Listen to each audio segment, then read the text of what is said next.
Buyurun.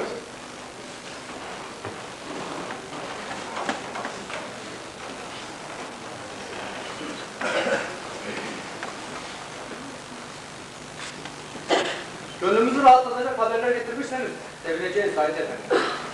İngilizler çok güzel karşıladılar. Parlamentolarına götürerek işte özgürlükleri için savaşanlar bunlar.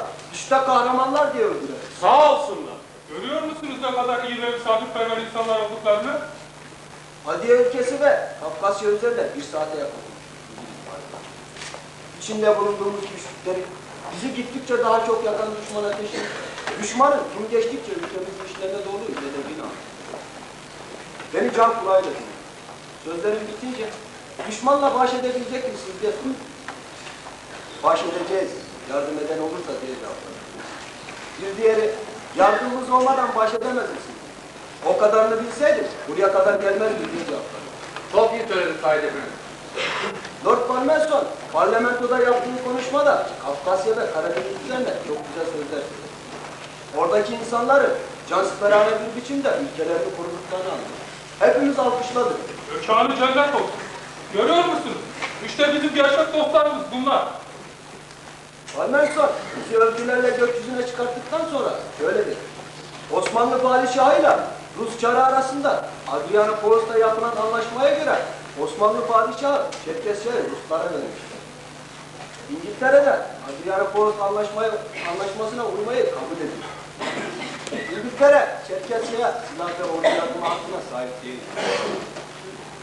Parlamentoda birçokları konuşup tartıştılar. Çoğu da parlamentonu desteklemedi.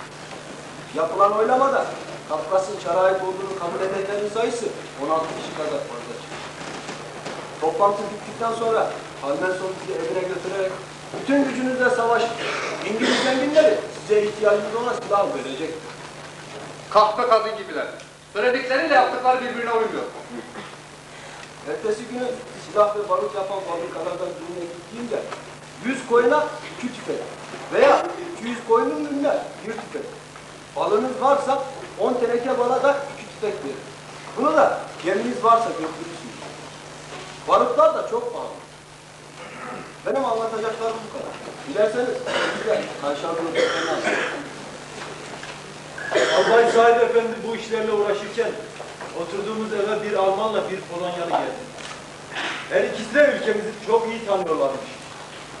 Polonyalı esir olarak kalmış ülkemizde büyük süre. Hadiyece'yi de çok iyi biliyoruz. Onun dediğine göre İngilizler bütün Hindistan'ı işgal etmişler. Siz onlara inanmayın. Ordularının büyük bölümü de orada dedi. Kayşanlı yanına gelenler kitap ve gazeteye yanıyor. İngiltere'deki bütün haberleri biliyorlar. Ha, gelmek üzereyken aldığı gemi ücretini az bulan gemici sataştı. Bizimle dövüşeceğini sandım. Çaresiz kalınca boynundan tutup dışarı attım beni. Öyle şey olur mu? Buradaki misafirimiz ben. Bize Şam'da kurma kılıçlar hediye. Fransızlar istediğimiz kadar silah ve barut vereceklerini, İngilizler gemiler dolusu asker göndereceklerini, Osmanlılar Adrianopolis anlaşmasıyla yaptıkları hataya affettireceklerini defalarca söylediler. Fransızların bütün söyledikleri yalan çıktı. İngilizler kara karşı savaşın, silah ve barut vereceğiz diyor, vermiyorlar. Hepsi aldatılıyor. İstanbul'dayken İran'da beraber okuduğum bir arkadaşım var. Onun anlattıklarına göre Osmanlı'ya göç eden adilelerin birçoğu açlıktan ölüyor. Sağ kalanları da Balkan cephesine gönderildi.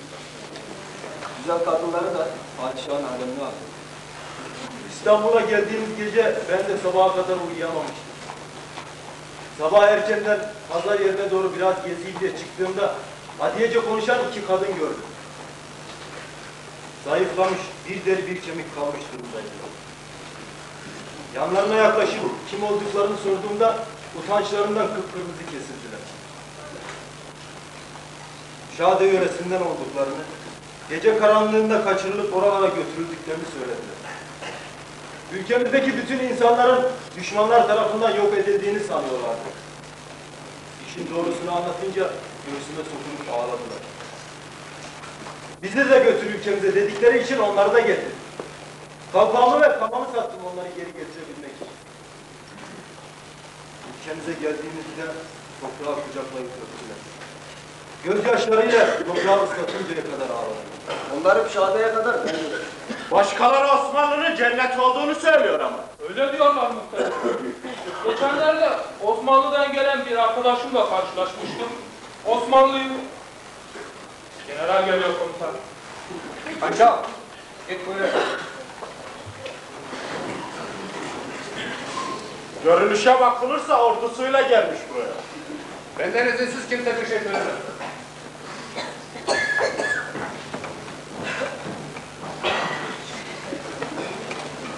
Ne istiyorsunuz? Savaşı bırakmak, aramızda barış yapmak istiyoruz. Yalan söylüyorsun. Senin öyle bir amacın yok. Hainsin sen. General, ben başkasının ülkesinde hırsızlığa gidip yakalanarak ipe çekilmek üzere olan biri değilim. Ben ülkemdeyim ve elimde silahım ülkemi canavarlardan koruyorum. Sen ışığımız çağımızın buyruğunda olduğunu kabul ederek bizimle barış yapmıştın. Ve her ay keseler dolusu altın alıyordun. Keselerin dolunca Osmanlı Sultanı'na yaslanıp bize savaş açtı. Komutanımız nasıl konuşur? Nasıl konuşur Efendim, lütfen? bir dakika.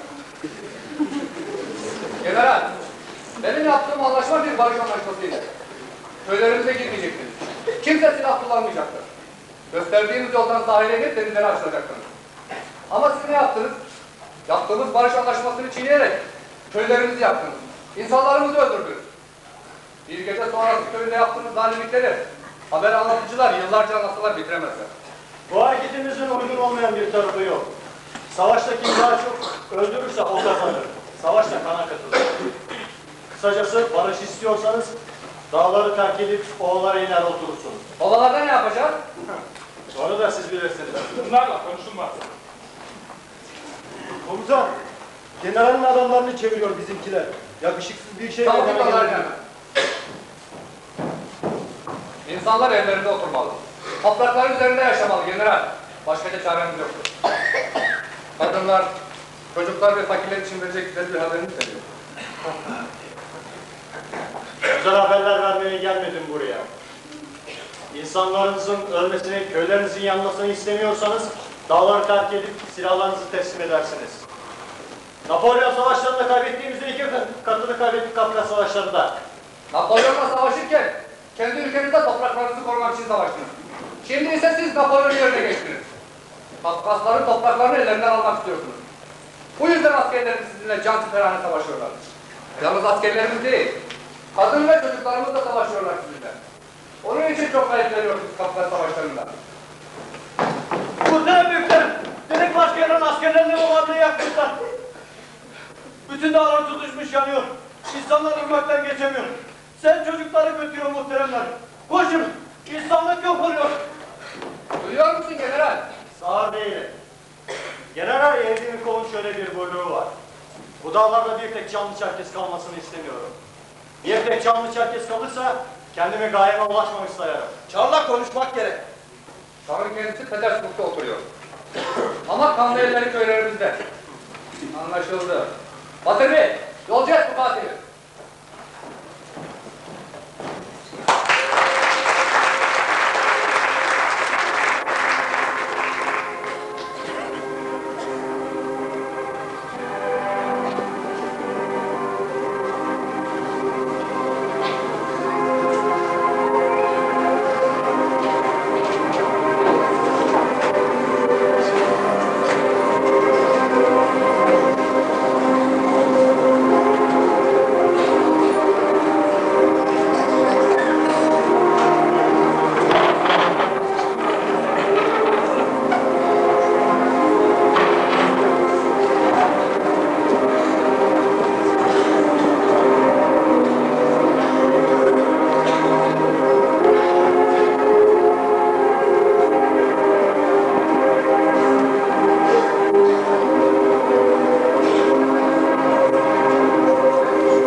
Abimin yüzünden düştüm buralara. Bizleri yaratan Ah yüce Rabbim, sana ne yaptım ki bana bu dünyada bu kadar çile çektiriyorsun? Kanşal, benim yerimi gizliyorlardır senden. Öyle olmasaydı 7 kat yeri aşar gelir bulurdun beni. Yaralı kalbime derman olacak rüzgar ülkemden bana doğru esiyor. Ey yüce Rabbim, kanat ver de uçarak ülkeme döneyim. Çiçekli havalarımızı, sevdiğimin geçtiği yolları bir kez daha göreyim. Güzel akşamlar bize mutluluk getirsin. Evimin ışık güzel madem. Kalbinizde doğruluk varsa mutluluktan sizin olsun. Benim mutluluğum sensiz gönlümün mesela güzel. Sen istemişsen benim suçum nedir ki? Evet güzelim. Geceleri uykumu kaçıran aşkın bir tek nedeni de sensin. Buna göre güzel yaratılmanın suçu bende oluyor. Peki benim gönlüm sevdiğini bulamazsa ne olacak? Kendimi öldürmek zorunda kalırsam ne olacak? Kimdir bu kadar çok sevdiğin? Bir yararı olacaksa söylerim. Elimden geleni yaparım. Yemin edin, Yüce Rabbimin adına. gece uykularımı kaçıran gönlümdeki bir delikanlı. O benim güneşim ayımdır. Onu düşünürken gecelerim gündüz gibi oluverir. Kimin oğludur? Neyin nesidir? Zengin birisi mi? Gönlüm zengindir. Ben gönlünü değil, evlerini, dükkanlarını, altınlarını soruyorum. Kendisi ve annesinden başka kimseleri kalmadı evlerinde. Tüh, öyleyse mahvolmuşsun desene. Zenginlik istemem ben. Zenginlik istemem diyor. Zenginin ne olduğunu biliyor musun ki? Zenginsen herkesten güzel, herkesten akıllısın. Ama fakirsen herkesten çirkin, herkesten akılsızsın. Paran çoksa herkes kulundur. Dinle beni dağların kızı. Malın mülkün varsa versin, padişahsın, bütün dünyalar senindir. Ama fakirsen dilenerek gezersin. Dünya zindandır. Zaten fakirlerin de dünyada yeri yoktur. Ama insanlığı ve sevgiyi parayla satın alamazsın. İşte ben seni sevgili satın almıştım. Kimden satın aldın? Kimden alacak? Çok sevdiğin biricik abinden. Boşuna direnme. Eninde sonunda benim olacaksın. Eninde sonunda benim olacaksın diyorsunuz, bir de anlayış bekliyorsunuz benden. Boynumu kılıcın altına alıp bana evet mi dedirteceksiniz? Zorla sevdiğimi mi unutturacaksınız bana? Sevgi ha. Sevginin ne olduğunu biliyor musun ki sen? İbrahim, gel buraya. Odama götür şunu. Seni bir daha Dur görmek orada, isterim. dur. Sakin ol. Sakin ol adam. Sakin ol. İbrahim bizi yalnız bırak. Sakin ol. Sakin ol. Yemin etme kızlar gibi davranıyor. Çok sevdikleriyle evlenenler bile gelin almaya gidince çırpınaraktan ağlıyorlar. Ama gene de gidiyorlar. Hadi şimdi git biraz dinlen.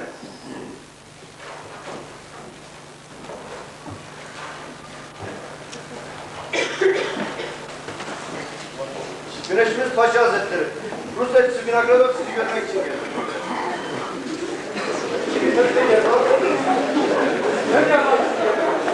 Gelsin.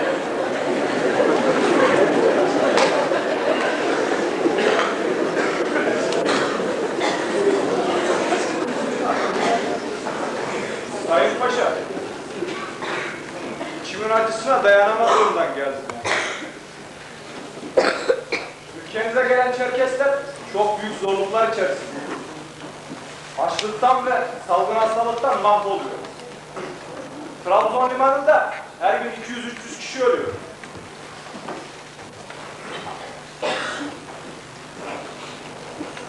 Sizlere bel bağlayarak ülkenize gelen bu insanlara yardım edin.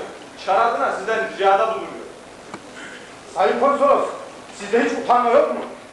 Neden utanmalıyım acaba? Kanlı ellerinizi bizim ardımıza saklamaya çalışıyorsunuz.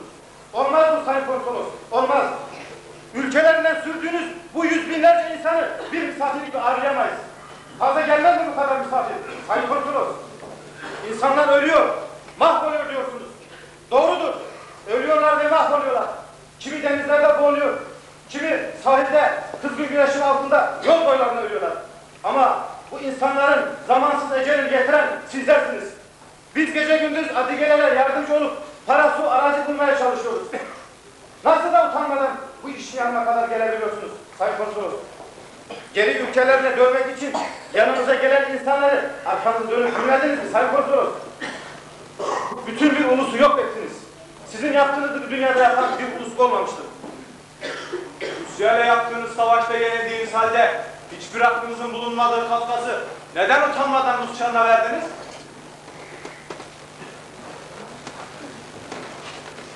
Denizleri aşarak ülkenize gelen insanlara sizi kucaklayacağım, gelin buralara diyerek neden kucak açtınız onlara?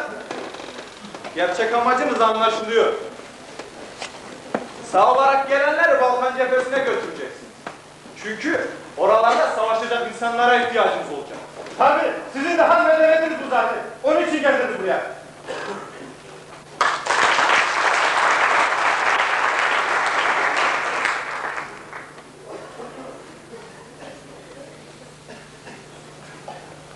Gel buraya. Efendim Mezar? Bir hazırlığınız var. Nereye gideceksiniz? Gideceğimiz yeri önceden söylemek gibi bir adetleri yok. Osman Paşa için ya bir vurgun yapacağız ya da birini öldüreceğiz. İyice bıktım bu yaşantıdan. Senin verdiğin söz olmasaydı çoktan kaçıp gidecektim buralarda. Unut bu kaçma işini. Osman Paşa beni kimsenin bulamayacağı uzak bir yere gönderecek. Oradan birlikte kaçarız. Benim kaçma fikrimi anlayınca küçük ve karanlık bir odada bir ay hapsetti beni. Hayır, ben yalnız kaçacağım. Ne diyorsun sen? Beni burada yalnız mı bırakacaksın? Hayır, bırakmayacağım. Bu Allah'ın belası Osman Paşa ne hasta oluyor ne bir yerlere gidiyor. Kölelerden biri. Yakında Osman Paşa seni yanına alacak. Hazır ol dedi. Bu arzusunu bana geçenlerde kendisi de söylemiş. Bu durumda kullanmak üzere yastığımın altında bir kama bulunduruyorum devamlı.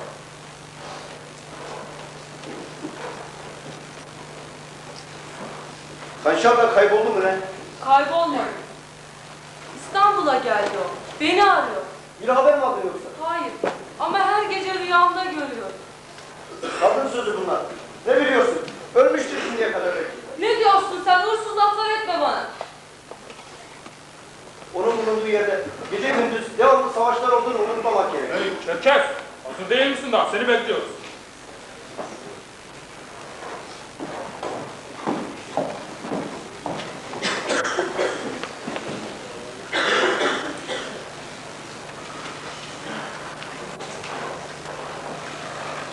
Ne arıyorsun Mezar? Şu Osman Paşa'yı hiç sevmedim. Neden? O benim bu bayımı öldürmüştür. Şimdiye kadar birçok tuzağa batırıyordu o. Şimdi de seni yanına aldırıp etmiş gari. Aydemir, senin ne kadar iyi bir insan olduğunu biliyorum. Gözyaşlarımı dindirmek için çok uğraştın sen. Beni dinlersen Osman Paşa'yı dokundurtmam sana. Seni dinliyorum. Arap Dağı Köylen'de bizim akrabalar var. Onların yanına götürürüm seni. Kendi kızlar gibi bakarlar sana. Aydemir, bana bir iyilik yapmak istiyorsan Evet. eğer, ülkeme giden yolu göster bana. Söylediklerini kulaklarım duymaya galiba. Nasıl gidersin ta Çerkeslere kadar? Giderim ben. Bu iş için silah falan lazım. Nereden bulacaksın? Silahı da bulurum ben sana. Hadi al gel çabuk silah. Çabuk çabuk. Başımızı belaya sokacağız. Allah'ım, işlerimizin rast gitmesi için sana yalvarıyorum. İnşallah.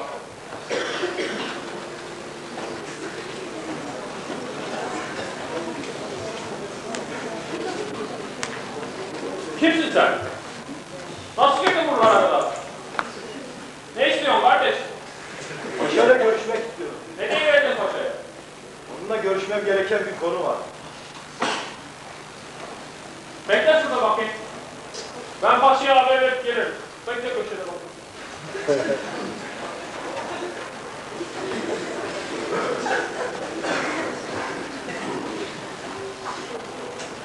Mezar! Mezar! Mezar! Gelsene nereye gidiyorsun Mezar? Peşimi bırakmadığın takdirde sana ne yapacağımı söylemiştim. Benim en çok üzüldüğüm... Yaklaşma bana. Tabanca! Ver onu bana da! Ver! Ver onu! Aa!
Vallahi burada dinleniverin galiba. Sabah olunca buradan yola çıkarsınız. İyi bir yere benziyor Aydemir burası. Aha. Aydemir sen de bizimle gel ülkemize. Sağ olasın. Benim görevim burada biter galiba. Ama bir evvelsin sabah kadar nöbet durur. Sağ olasın. Bundan sonra yolu biliyorum nasıl olsa. Kalman gerekmez. Aydemir, peşimize düşenlerin seni yaralamış olmalarına çok üzüldüm. Vücudumda hiçbir yara izi yok. Şimdiye kadar hiçbir yediğini görmedim. Diğerinin bana ayıp var. Şimdi ona karşı ölebileceğin gayret. Dünyanın en güzel kızını kaçırırlarken aklıma peşlerinden yetişmemişim. Kızı da ellerinden kurtardım diye ölebileceğin gayret. Neyse ben daha fazla sizi tutmayın. Hadi. Yolda açık olsun. Hadi mezar. Yolda açık olsun. Güzel unutmazsın Aydemir değil mi?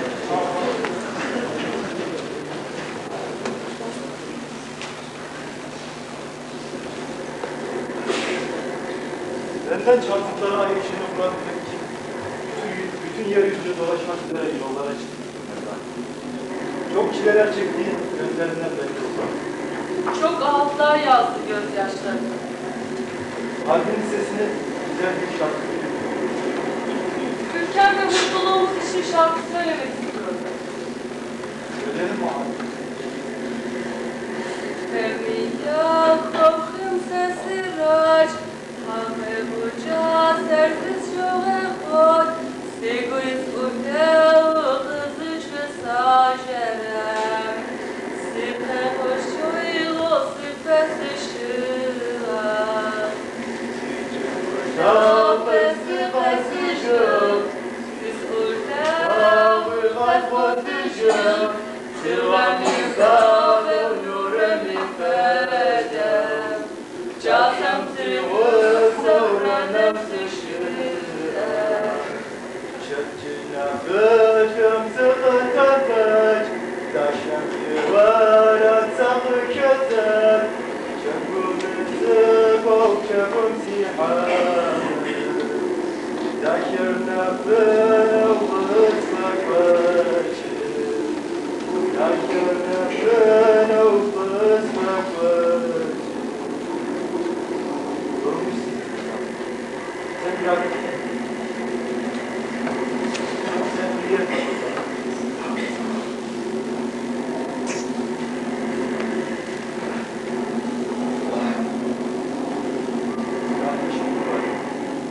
Ben hiçbir şey yapmadım paşa.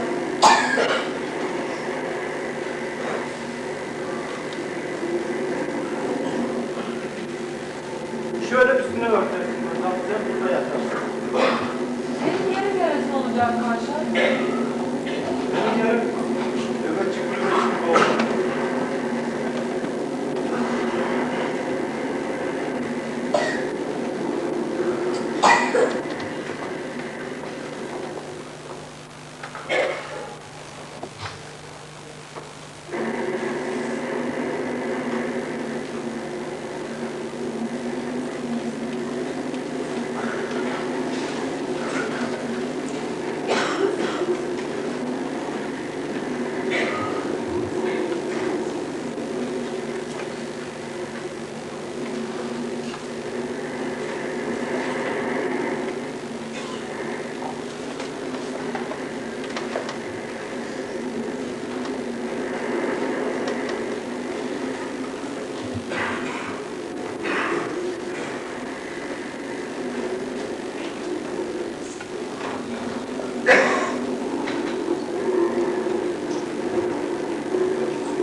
Mezarın kaçıran cin burada yatmış uyuyor. Gösteririm ben sana gününü.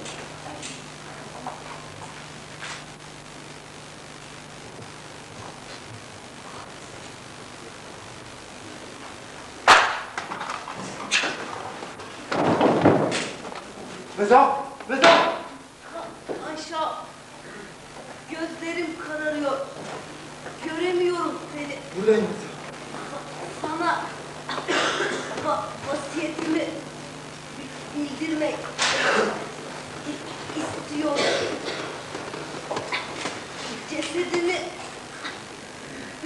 ülkemize kadar götüremezsin. Onun için kalbimi al ve seninle ilk karşılaştığımız çeşmenin yanına göm. Annemi ve dedemi benim için kucakla. Sana söz veriyorum Mezar. Sağ olarak ülkemize götüreceğim seni. Yalvarırım, yemin et. Aşkım üzerine söz veriyorum sana. Geçen gece rüyamda beni satın alan Osman Paşa'nın öldürerek uzak bir yerde mezara gömdüğünü, senin de mezarımın başına gelerek oynamaya başladığını gördüm. Oyuna gelsene mezar dediğinde iyileşip seninle dansa kalktı. Yalvarırım, öldüğümde mezarımın başında benim için dans et. Belki Rabbim beni senin için diriltir. Peki Mezar. Söylediklerime bakma Paşa. Ben ölmeyeceğim. Bak biraz daha iyileşmiş ki. Mezar! Mezar! Mezar!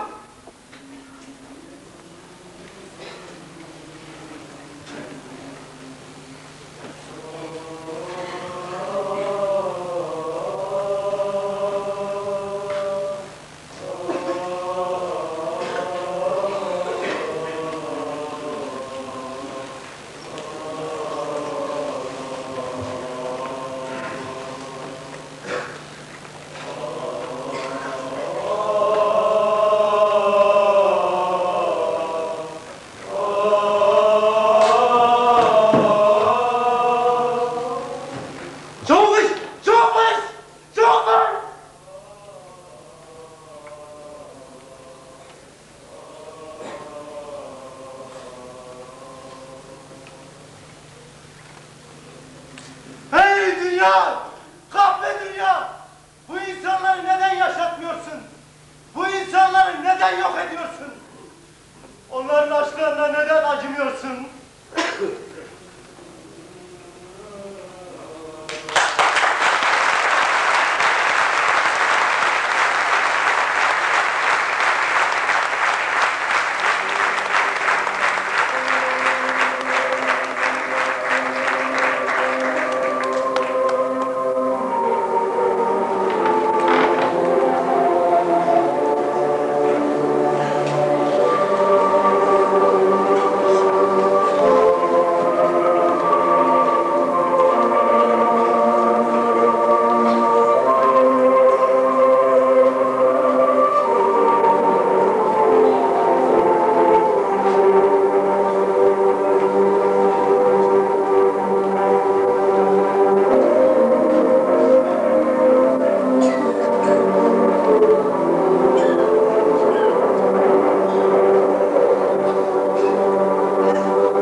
Osmanlı'ya gidilmek üzere, karar alınmak Girandok'ta toplantının sonucunu buraya bildireceğim. Girandok yiğit adamdı. Kimse terk ettiremez ona.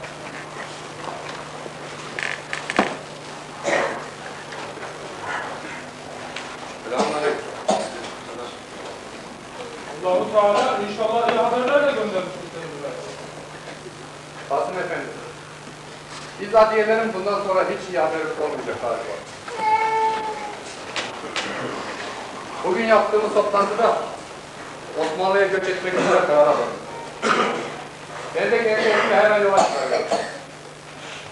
Komşunun şartları yola çıktıklarını gördüm. Kendi aralarında hiçbir toplantı yapmadan şapsızları da öldürdüler. Hasta olarak yola çıkarttıkları 66 kişi müsaitte öldü. Bizim evdekiler de Osmanlı'ya gideceğiz diyorlar. Hazırlıklara şimdiden başladı. Sen ne düşünüyorsun Sadece? Tek başıma kalabileceğimi bilsem gitmeyeceğim sadece. Orada sadece 2 hane var. Hatırlıyor musun? Osmanlı'da yönetilen kadın. Panşal'ın kamatını takarak edebildiklerimiz değil mi? Evet, onlar çocuklarını savaşa sokmayacaklarını, ülkeyi de terk etmeyeceklerini söylüyor. Çağrı'da konuştuk. Generalleriyle konuştuk. Olmuyor. Hiçbir söz hakkımız olmadığını söylüyorlar. İyi bekliyorsunuz muhteremler. Düşman arkamızda. İnsanlarımız sahaya yayılmış. Bir an önce sahaya inip Allah yoluna koyulan Müslümanlara önder olalım. Onların Osmanlı'ya ulaşmalarını sağlayalım. Burada kalırsak hepimiz yok olacağız. Ben sahile gidiyorum. Size bir an önce gelin de gemileri daha fazla bekletmeyelim.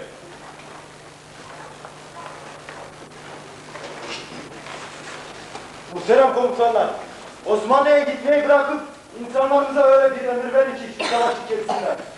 Ülkemizdeki bütün insan ve mal varlığı yok oluyor.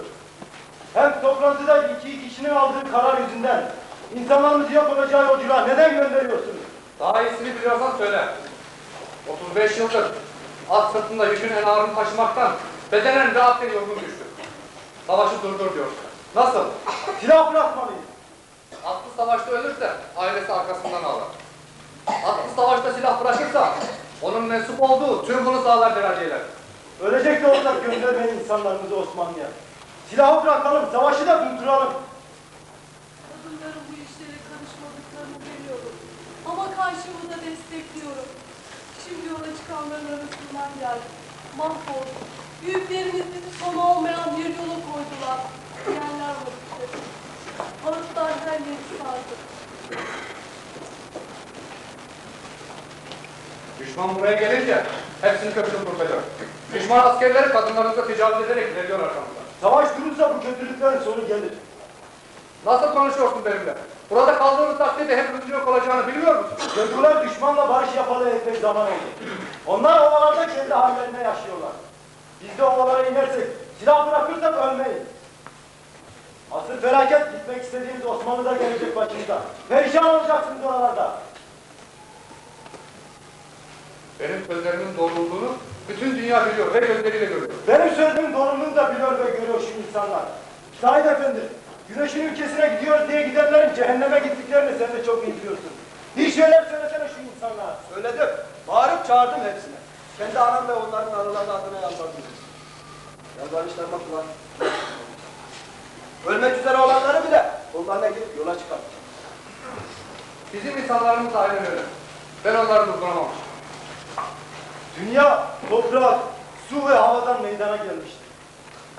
Bunların güzel olduğu yerde insan yaşamı da güzel. Bakın şu ülkenin güzelliğine.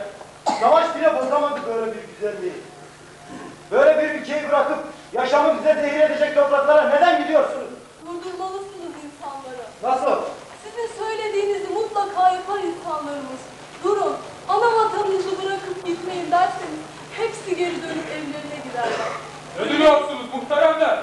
Allah yoluna koyulan Müslümanların önüne düşüp onların bir an önce Osmanlı'ya ulaşmalarını sağlıyor. Binlerce insan sahilde bekliyor. Panşal kabul etmiyor gitmeyi. Aşağı mı? Allah-u Teala öyle buyurdu bizlere. Ülkemizde topraklarımızı işleyerek barış içinde yaşarken düşman gelip bizi ateş ederse ellerimizi gökyüzüne kaldırıp Yüce Rabbim bizi ve mahsullerimizi bu beladan koru diyerek çok yalvardık. Ama Rabbimin merhameti yetmeden düşman yetişti. Mahsullerimizi kül ettiler. Onları kurtarmak isteyen insanlarımızı da öldürdüler. Küçücük çocuklarımızın bulunduğu yerlere ateşe verdiler. Denizin üstesindekilere yalvardığımızda bize yalan vaatlerde bulundular. Damarlarımızdaki kan yetmedi düşmanı boğmaya. Olup bitenleri görünce kanı tutuşuyor insanın. Yaşam değil! Zamansız gelen ölümün bir oyunu bu. Söyle bakalım Kasım Efendi. Bu kadar çok yalvardığımız Allah bir kerecik olsun neden elini uzatmak? Tövbe de! Tövbe de! Kafir misin nesin? Büyük komutanımız Canlı Fazil'in sana gelince Kasım Efendi, eline bir silah alıp düşmana karşı koyduğunu görmedim. Sadece ağaç gölgelerinde namaz kılıp oturdun. Nesin? Bir tek şey, düşmanın Tamam belasını değilsin. Soyumuzdan değilsin artık sen. Sana iyisin. Yavuzsun. Şimdi karşımdan defolup gitmezsen bu kadar insanın gözünde koyun keser gibi kesersin. Ayrıca çok dayanamadı bu amcamın oğlu. Allah'a yalvarırken söylediği başkadır, yaptığı başka. Komutan, Sahip Efendi, şu Kasım Efendi gibiler ürküttüğü insanlar durdurun lütfen. Dönemezler. Tümden yok olacakları yerden gitmeleri gerek onlara. Yandık. Haberde Çetok ve Gürcü ülkesinde çoktandır Çar askerleri bulunuyor. Onlara hiçbir şey olmadı. Rahat değillerse de kendi vatanlarında, kendi topraklarında yaşıyorlar. Ulus ağacımızı başka yerlere dik. Başka topraklarda yetişmez. Göklerini taşlar engeller. Komutan! Komutan! Sultan Abdülaziz'in gönderdiği gemiler limanda bekliyor. Kimse ücretimizi ödemeden burada boşuna bekliyor. Acele etmezlerse bırakır gideriz diyorlar. Osmanlı Sultanı merhamet etti bize. Gemiler gönderdi. Yaşayacağımız, işleyeceğimiz topraklar verecek. Sultanlarımıza Allah cennetini nasip eylesin. Adiyası tebliğini söylüyorlar. Allah'ın hepsini yaşadığı ülkeye gidiyor. Anne, sana çabuk hazırlan dememiş miydim? Sen istediğin yere gidebilirsin. Ben babanın mezarını, oğullarımızın ve erlerimizin kahramanlık anılarının bulunduğu ülkemi bırakarak kızım mezar bunun cenazesinin geldiği Osmanlı'ya gidemem. Anne! Gidemem. Senin ailen çoktan hazırlanmış. Sizin yolunuz açık olsun. Güle güle. Ben bugün burayı terk etmezsem yalnız düşman değil, köyümüzden birçokları da süngüsünü çekecek bana. Haydi hanım, bekletme beni. Gidelim. Hayır, sizin yolunuz açık olsun.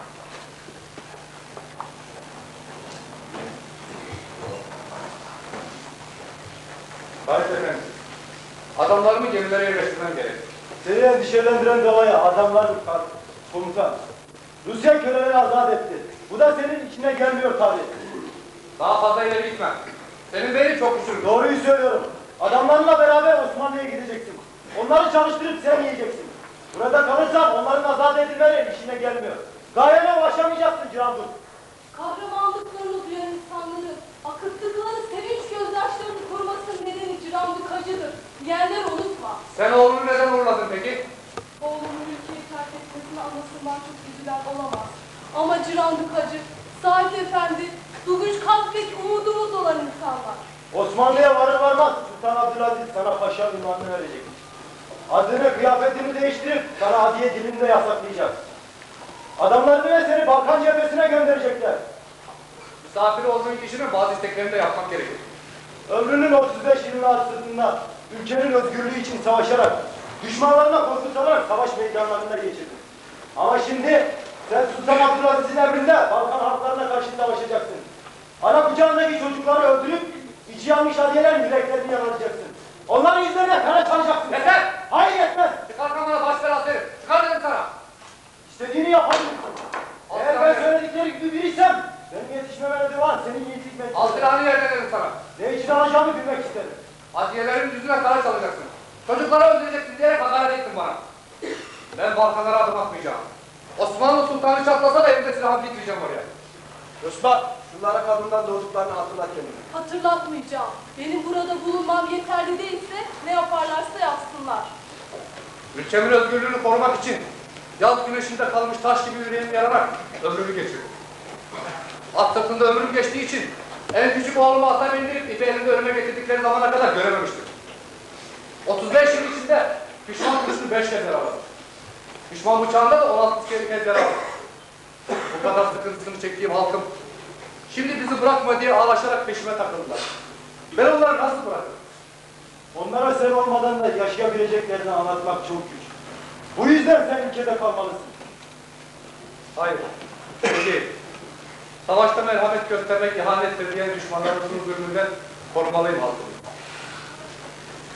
Çiçekleri yetiştiren, yağmurların yağdığı toprağımı, annemin, babamın düşman kurşunuyla evvel kızının mezarlarına bırakıp gideceği belli.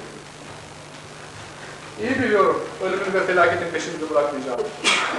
İnsanlarımız ürktü, çocuklarımız açlıktan ölüyor. Yanlarından kan damlayan bir tek insanımız kalmadı. Atlarımız savaşın ateşi içinde etrafta koşuşturuyorlar. Horozlarımız bile bir yere gitmeyin dercesine kan damlayan kanatlarını çırparak arkamızdan ötüşüyorlar. Dünyaya geldiğim günden beri ülkeme karşı olan zehri ateşini söndürecek hiçbir şey yok. Sizden bir ricam var komutan. Yıllarca gözünü kırpmadan savaşan kahramanın kılıcını ülkemizde bırakmasını istiyoruz. Bizden sonrakilere tarihimizi anlatması için.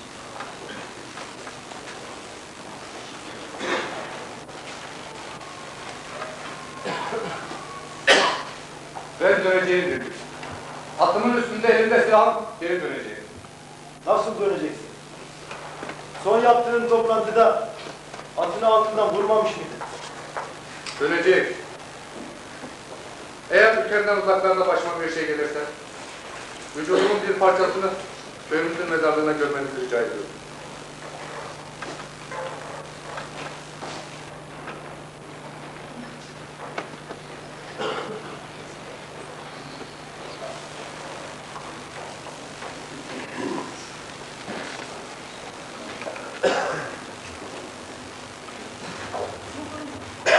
Osmanlı'ya götürüyorlar beni.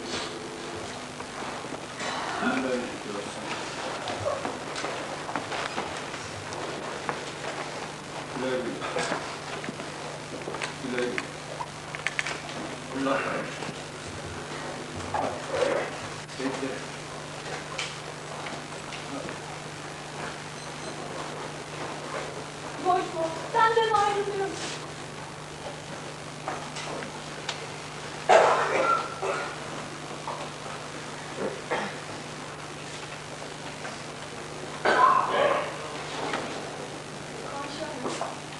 Osmanlı kadınlarının kıyafetlerinde giymişsin.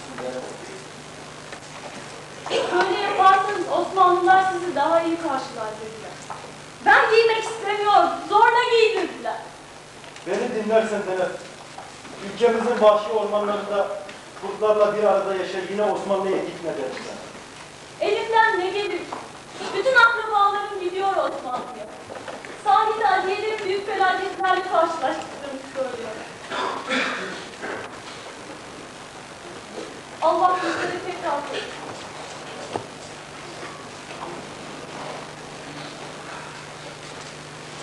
Sahil efendi, sen nereye gidiyorsun?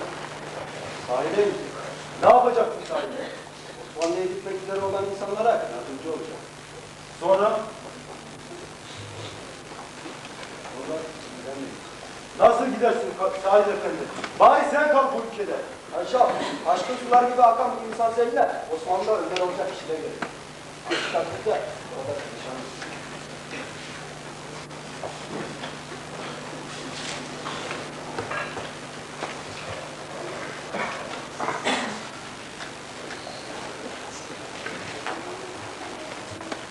O iş. Ben büyük yola gidiyorum. Yola çıkanlara dönün diyeceğim. Bağıracağım, çağıracağım, mücadele edeceğim onlarla. Paşam sen misin? Doktor, Koşmak, Kuvacış, mezarı için getirdiğim Rus hekim bu. Hoş geldin evladım. Osmanlı'ya gideceğinizi duyunca yanlış hareket ettiğinizi, buna çok üzüldüğümü söylemeye geldim buraya. Bir haftadır yollardayım. Yanımda 2 subay olmak üzere 6 arkadaşım var. Arkadaşların nerede? O hapse taraflarına gönderdim onları. O hapse tarafına gönderdiklerimi öldürdüler. Hadi Kanşa, yola çıkanların yanına gidelim. Çevirelim onların çıktıkları bu yolculukta. Yorgunsundur doktor, biraz dinlenelim. Öyle gidelim. Hayır. İnsanlarımız bizi bu durumda görünce davamızın önemini anlar, geri dönerler belki. Hadi Kanşa. Uvacık, biz büyük yola gidiyoruz. Muradınız gerçekleşsin. Boşuna. Kızım hadi sen eve git. Sen baba. Ben biraz dolaşayım.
Koşma.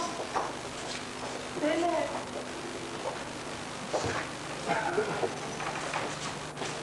Kızım niye geri döndün? Sen Osmanlı'ya gitmedin mi?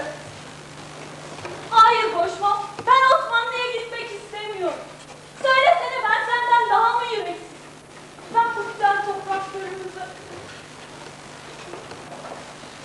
mezarlığı, bütün sevdiklerimi nasıl terk edebilirim? Sen misin Kayşa? Gelsene. Kimsenin kalmadığı yerde. Kayşam ne oldu sana? Aman Allah'ım Boşma, yardım et. Müzik açalım. Oynamak istiyorum, çabuk. Ne diyorsun sen? Mezarın başında olur mu öyle şey? Olur. Mezarlığa verdiğim sözü yerine getirmeliyim. Mezarımın başında ders edersen birileri görüştüm ben. Adım Şebnem Güvercinci, Bigalıyım, Mücevher'im. Şu anda burada Kafkasya'dan göçün dünyaya dağılışın 125. yılı dolayısıyla bir sergi düzenlendi. Ayrıca bunun yanı sıra bir program da var. O dönemde veya Kafkasyalılarla ilgili bilgi veriliyor insanlara. Biz de bu programın içinde halk oyunu grubu olarak katılıyoruz. Ben de bu ekibin bir elemanıyım. Şu anda o gün sergiyi gezmekteydim. Bu kadar şu an. Ben teşekkür ederim.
geleneksel halk motifleriyle süslenerek sahneye aktarılmış olup Adile düğününün temel özelliklerini yansıtmaktadır.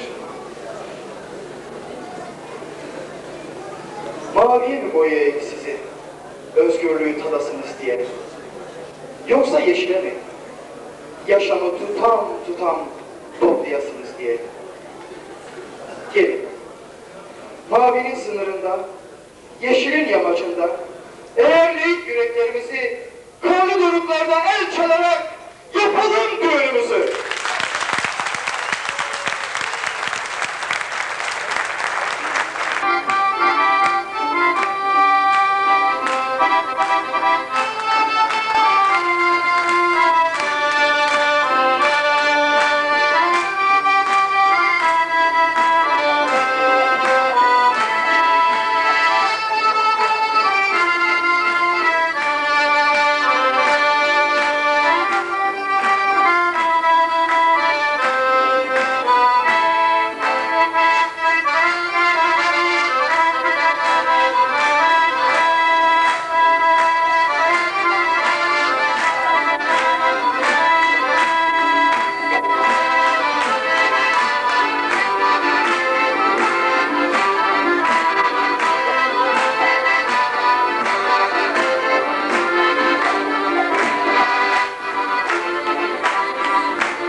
كالباسم باشتري فرده كسداكر كذا بشاغري تبتيو كبشن ناقجة حرب سوش قياس ما يستمر زمان أرش حرب سوي سوا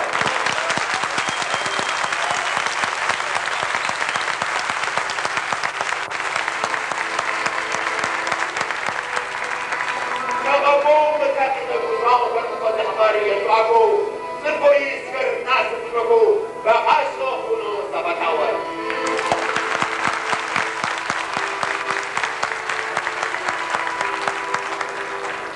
كناين تكيفات ننبك مجرد عرش نمي بالزشاد ومقامة عرش تزوج متزوجر نم يشكشو يبتزشا كشو بتجي كلام سر شو شنقايا عايش ناقص